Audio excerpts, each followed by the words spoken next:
একদা এক নদীর তীরে একজন ফকির একা একা বসেছিল। তখনই নদীটির পাশের রাস্তা দিয়ে এক ব্যক্তি হেঁটে যাচ্ছিল।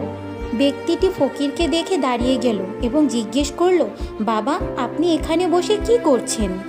তিনি ব্যক্তিটির দিকে তাকিয়ে মুচকি হেসে বললেন, আমি অপেক্ষা করছি নদীর পুরো জল শুকিয়ে যাওয়ার, যাতে নদীটি পার হতে পারি। ব্যক্তিটি ফকিরকে বলল, এভাবে অপেক্ষা করতে থাকলেও এই নদীর জল কখনোই শুকাবে না, আর আপনি কখনোই নদী পার হতে পারবেন না। তখন তিনি বললেন, এটাই তো আমি মানুষকে বোঝাতে চাচ্ছি, যে তোমরা যারা বলতে থাকো জীবনের সব দায় দায়িত্ব শেষে বন্ধুদের সাথে মজা করবে, ঘুরতে যাবে, আত্মীয় পরিজনদের সময় দেবে, আসলে তারা ঠিক বলে না। সময় থাকতে সময়ের মূল্য বুঝতে হবে, সময়ের সঠিক ব্যবহার শিখতে হবে, কাছের মানুষদের সময় দিতে হবে।